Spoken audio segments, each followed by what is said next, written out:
स्वाभाविक होई पारिबो गोदरा गोड़ आउ गोदरा गोड़ थरे जंत्रणा भोगिबेनी आक्रांत। गोदरा गोड़ को अस्त्रोपचार द्वारा स्वाभाविक करिबा पई कटक एससीबी मेडिकल रे आरंभ हैला प्रथम भास्कुलाराइज्ड लिम्फ नोड ट्रांसप्लांट।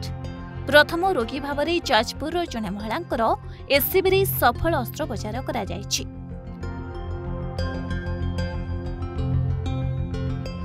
फाइलेरिया सहित विभिन्न कारणरू गोदरा गोड़ पई असुविधार सम्मुखीन हेउथबा लोकंक पई रहिछि भल खबर। कटक एससीबी मेडिकल रे गोदरा गोड़र अस्त्रोपचार करी स्वाभाविक करिबा पई आरंभ होइछि भास्कुलाराइज्ड लिम्फ नोड ट्रांसप्लांट। राज्य रे प्रथम थर पई एमिति अस्त्रोपचार एससीबी मेडिकल रे आरंभ करा जायछि। पूर्वरु जदियो अस्त्रोपचार करी गोदरा गोड़ को ठीक करिबा पई चिकित्सा हेउथला, किंतु गोदरा हेबार मूल कारणर निराकरण प्रयास हेउनथिला बोली एससीबी मेडिकल रो प्लास्टिक सर्जरी विभागर मुख्य डाक्टर विभूति भूषण नायक कहिसंती।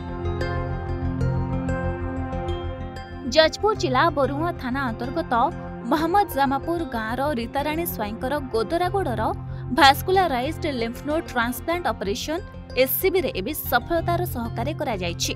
आउ अस्त्रोपचारर 15 दिन पर आक्रांतकर गोड़ मध्य स्वाभाविक हेबा आरंभ होइछि। जे आमे अलगा जगारू लिम्फ नोड नेकी तार रक्त नली आर्टरी और भेन को नेकी जो गोड़ तार अफेक्टेड थिला से गोड़ रे माइक्रो सर्जरी द्वारा इम्प्लांट कल, जहा द्वारा तार जो लिम्फेटिक ऑब्स्ट्रक्शन होउतला जो गोड़टा फुली जाउतला से लिम्फ नोड ट्रांसफर द्वारा से फ्लूइड गुड़ा से नोड द्वारा जाइकी बटन ड्रेन होउची, जोटा आगुरु एठी करा जाउ नथला। इवन इंडिया रे लास्ट 2 इयर्स हला चालू होईची। हमर ओडिसा रे में प्रथम थर पई भास्कुलाराइज्ड लिम्फ नोड ट्रांसफर करिछु।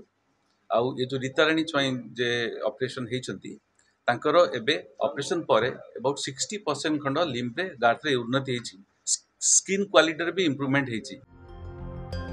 तबे भारत रे एही अस्त्रोपचारर 2 वर्ष हेबो माइक्रो सर्जरी आरंभ होइतबा बेले राज्य रे प्रथम थर पई एससीबी रे एहा आरंभ होइछि। तबे महिला जनक गत प्राय 15-16 वर्ष हेबो ए गोदरा गोड़ जुगु असुविधार सम्मुखीन हेउथिले, किंतु अस्त्रोपचार परे धीरे धीरे गोड़ स्वाभाविक अवस्था को फेरुथबा महिला जनक कहिसंती। जीवन रे केबे भी गोदरा गोड़ सुधुरिबो बोली आशा रखिनथिले रीताराणी। आउ आज निज गोड़ पुणी स्वाभाविक अवस्था को फेरुथबा देखि रीताराणी कहिसंती डाक्टर माने हेउछंती वास्तव रे द्वितीय भगवान। बहुत भल लागुची। अगर बहुत एमती मोटा बहुत थिला, तापरे ऑपरेशन चला बुला करले बेसी कष्ट हुए, पेन हुए, थका लागे, एमती हुए।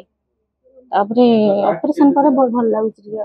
से भगवान तामे देखिनु ऐसे सारी हमर भगवान नहीं केबे आशा रखिनथिले। आसिक परामर्श ने के आसिक भेटा करे मझरे जाइथिलु। एबे टिके 25% कमी छी, चला बला तो कर नांती आग अपेक्षा आग अपेक्षा कमी हार्ट खुशी टे अछि, बहुत अछि टे कमी होला, टिके अधिक खुशी होबो। तबे विभागीय डाक्टर एकथा मध्य स्पष्ट करिसंती जे ए अस्त्रोपचार रे गोड़ संपूर्ण स्वाभाविक नहेले मध्य 60 रु 80% स्वाभाविक होई पारिबो। कटक रु सुब्रदांस को रिपोर्ट, ओडिशा भास्कर।